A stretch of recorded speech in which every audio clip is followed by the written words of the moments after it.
tout le monde, j'espère que vous allez bien.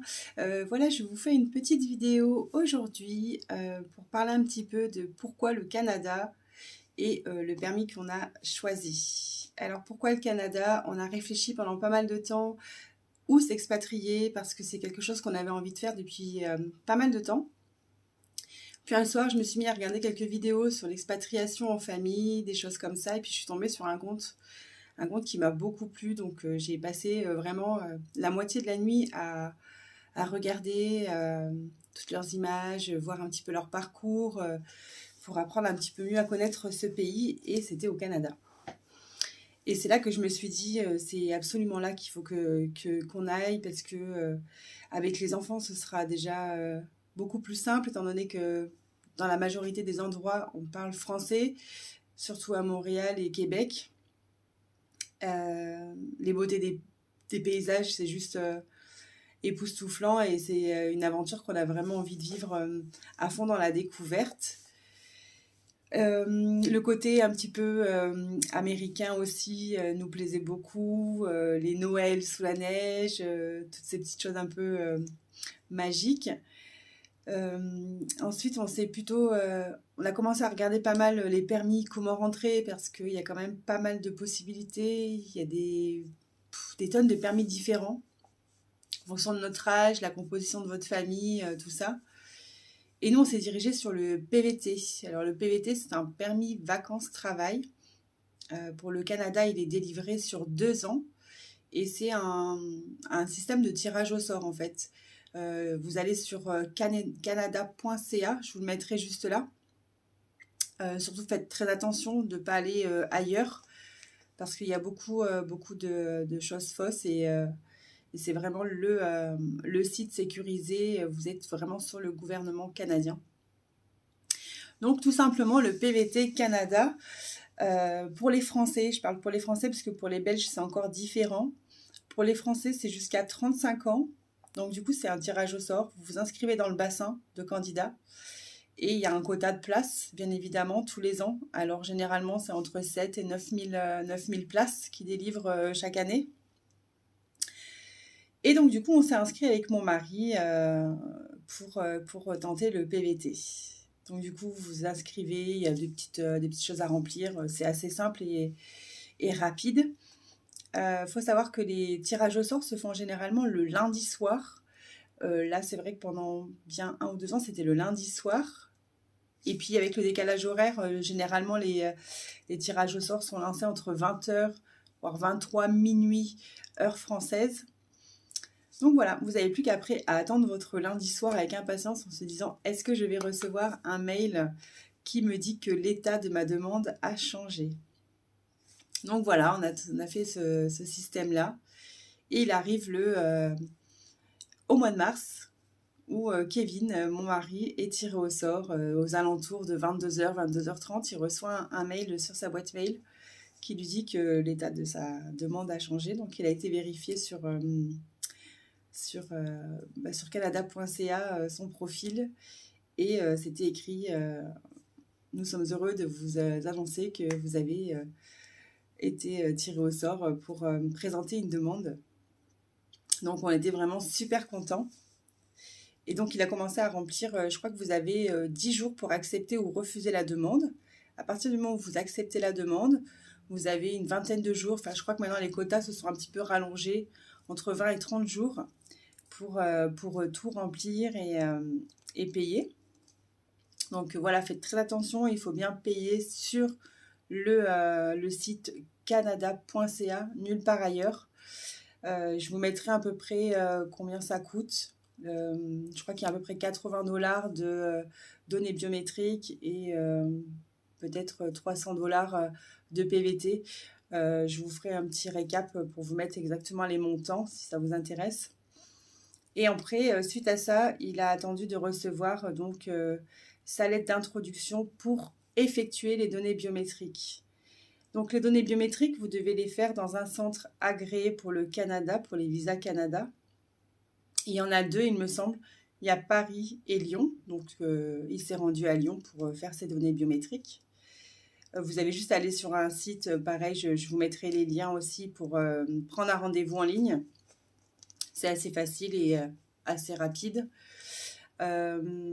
Ensuite, quand vous allez faire vos données biométriques, il faut bien que vous apportez avec vous votre passeport ainsi que la lettre, comme quoi la lettre d'introduction pour les biométriques. Vous avez un petit numéro dessus, pareil, je vous le mettrai sur une petite photo. Ça commence par Lyon et vous avez des numéros, ou certainement pour Paris, Paris. C'est 2 documents super importants à avoir le jour de votre rendez-vous. Ensuite, une fois que vous avez fait vos données biométriques, vous n'avez plus qu'à attendre la fameuse ELI. Ce qu'on dit la ELI, c'est la lettre d'introduction. C'est à partir de cette lettre que le compte à rebours va un peu se lancer, dans le sens où, si par exemple vous la recevez le 20 juin, vous avez jusqu'au 20 juin l'année prochaine pour partir valider votre PVT. Donc vous avez 1 an au total. Donc c'est vraiment à partir de cette fameuse lettre. Donc voilà, nous on avait décidé de faire le PVT. Par chance, on a été tirés au sort tous les deux, car moi j'ai été tirée au sort au mois de juin, le 13 juin cette année. Donc j'ai été aussi faire mes données biométriques il y a environ à peu près 2 semaines. Et donc maintenant je suis dans l'attente de ma lettre d'introduction de ma ELI. Donc sachant que la lettre d'introduction, elle peut arriver très rapidement. Il y a certains qui l'ont même eu peut-être 2-3 jours après les données biométriques, voire 1 semaine, 2 semaines. Il me semble que Kevin, ça a mis à peu près 2 semaines pour arriver. Mais ça peut aller jusqu'à 4 voire 8 semaines. Donc surtout, ne vous inquiétez pas si ça n'arrive pas tout de suite dans l'immédiat. Donc voilà, après, à partir du moment où vous avez tout ça, vous n'avez plus qu'à commencer à préparer votre départ, choisir votre date, faire les préparations que vous avez à faire. Si vous êtes locataire, si vous êtes propriétaire, donc voilà, les préparations sont différentes. Nous, à l'heure actuelle, on est propriétaire. Ça y est, on a officiellement mis la maison en vente. Donc on attend tranquillement les visites. Et puis je pense que ce sera par rapport à la vente de notre maison qui va un petit peu nous guider vers la date officielle de notre départ. Après, avant ce départ, on a quand même pas mal de choses à faire. Donc on va partir sur une organisation. On a commencé à bien trier la maison, voir un petit peu pour les enfants, choisir un endroit au Canada qui nous plaît. Alors je pense qu'on va plutôt se diriger sur des petits endroits un petit peu plus campagne, un petit peu reculés, mais sans être trop loin non plus. Alors au début, on était parti au tout début de notre projet, on était parti sur Montréal. Mais finalement, ça a changé. On avait pris Montréal, pourquoi? Parce que mon mari, son entreprise actuelle a aussi une entreprise basée à Montréal. Donc c'était un peu la facilité par rapport à l'emploi. Mais en réfléchissant bien, il faut bien se recentrer sur le pourquoi vous partez au Canada. Qu'est-ce que vous allez chercher là-bas? Donc du coup, on part plutôt sur Québec, mais on ne sera pas non plus à Québec même. Je parle régulièrement avec une famille d'expats. Donc si vous avez besoin de questions ou savoir un petit peu les démarches même vis-à-vis des enfants, étant donné qu'elle a 3 garçons, je vous mettrai son Instagram pour la contacter directement. Elle m'a beaucoup aidée et elle m'aide encore beaucoup aujourd'hui. Et c'est elle qui m'a fait découvrir un petit peu la ville de Saint-Georges. On en reparlera un petit peu. C'est vrai que c'est un endroit très, très agréable et très adapté pour les familles. Sans être trop loin de Québec, vous êtes à peu près entre 40 et 50 minutes. Donc, je trouve que pour aller y faire une bonne journée entière ou un week-end, c'est assez correct.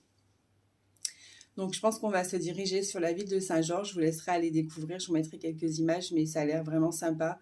Il y a quand même pas mal de parcs, il y a des écoles, vous avez pas mal de magasins, vous avez tout à proximité. Les loyers sont beaucoup moins chers, les maisons sont un petit peu plus grandes. Enfin, vous avez peut-être plus la possibilité pour un loyer comme à Québec ou Montréal d'avoir à Saint-Georges une petite maison avec un petit bout de jardin. Donc voilà pourquoi on a décidé de finalement s'éloigner un petit peu des villes, parce que c'était pas exactement ce qu'on cherchait, la ville. Si, aller y voir, aller découvrir, faire des week-ends, je pense qu'on appréciera beaucoup plus.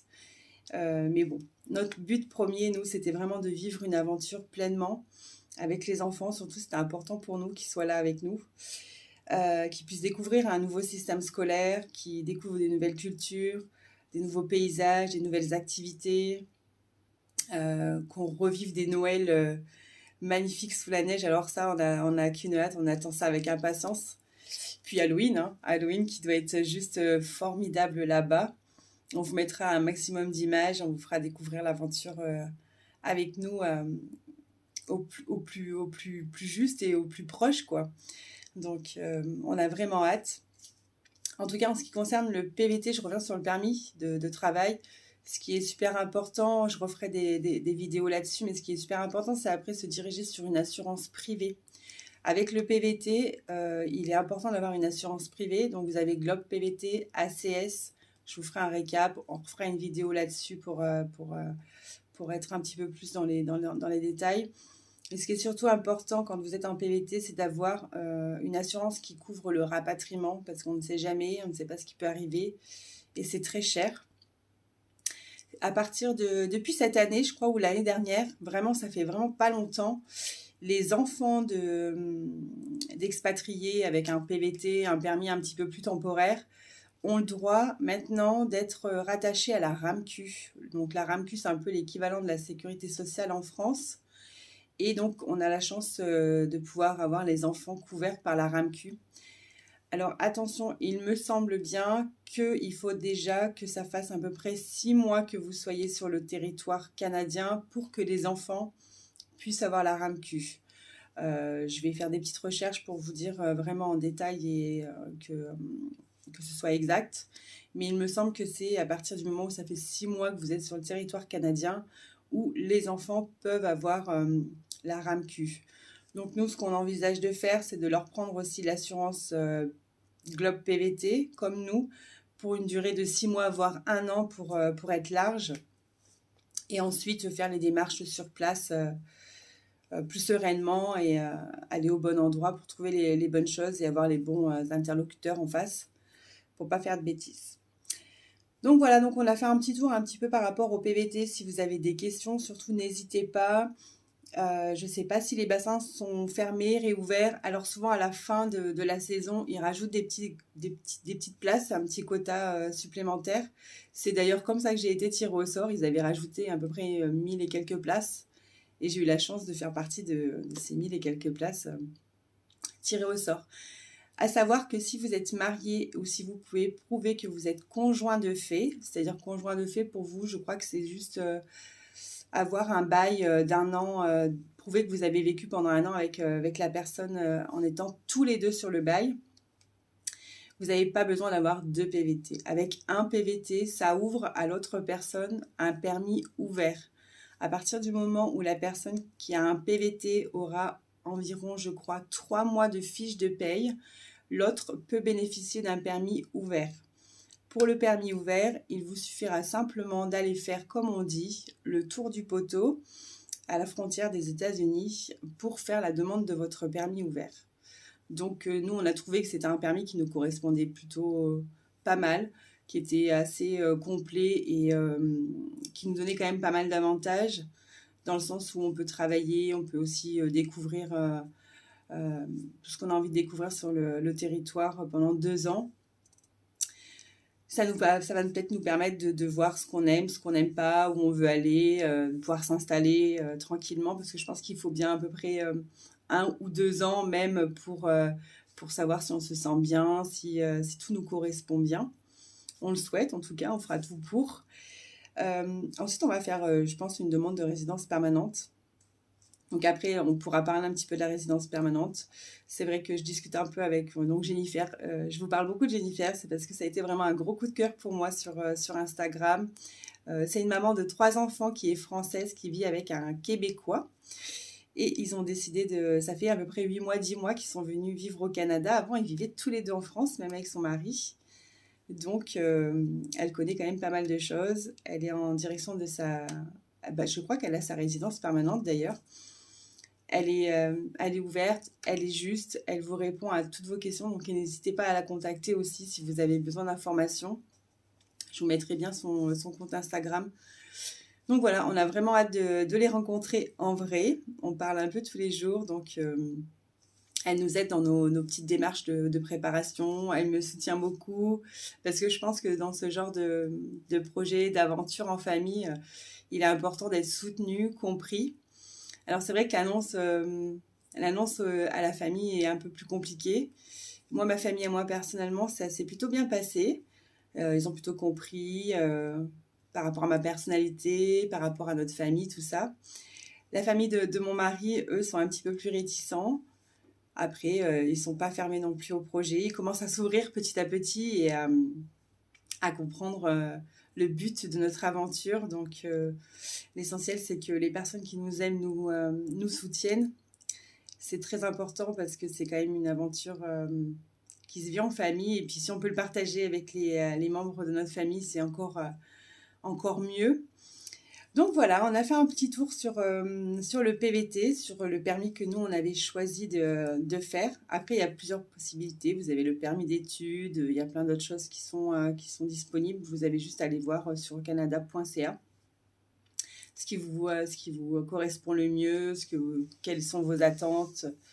Il y a beaucoup de personnes qui reprennent leurs études. Au début, c'était ce que j'avais l'intention de faire, mais étant donné que j'ai encore 2 enfants en bas âge, on va commencer par s'installer tranquillement, aller découvrir. Donc, je pense que mon mari travaillera lui, forcément.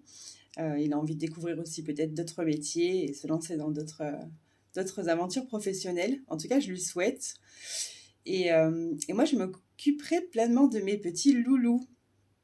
Je pense qu'ils auront beaucoup besoin de moi pour ceux qui vont rentrer à l'école, étant donné que ça va être assez différent. Sachant qu'il n'y a pas de cantine au Canada, il y a tout ce qui est les préparations des boîtes à lunch. Alors c'est pareil, je vous ferai une petite vidéo là-dessus. Je pense que ça va être un petit peu rigolo et cocasse de voir qu'est-ce qu'on va pouvoir leur préparer. Donc voilà, on a fait un petit peu le tour par rapport à notre permis et notre pourquoi on voulait partir au Canada. Aujourd'hui, on est dans les... On avance, les démarches, elles avancent vraiment rapidement. Moi, j'attends ma lettre d'introduction. On attend la vente de notre maison. On commence déjà à dégrossir un petit peu le tri, ce qui doit partir. On va organiser, je pense, 1 voire 2 vides maison là durant l'été. On va en profiter. Faire du tri, c'est essentiel pour commencer à se dire, ça y est, une page se tourne pour qu'une nouvelle se réouvre. On va aussi aller acheter tout ce qui est les valises parce que je pense qu'on va avoir de quoi amener pas mal de choses avec nous. Il va nous falloir pas mal de valises. Donc voilà, en tout cas, je vous remercie. Je vous fais plein de bisous. N'hésitez pas si vous avez des questions, si vous avez envie de voir ou discuter de sujets qui peuvent vous intéresser. N'hésitez pas à me contacter. Je vous souhaite une belle journée. Faites attention au soleil parce qu'il va faire super chaud. Profitez de votre famille et à bientôt.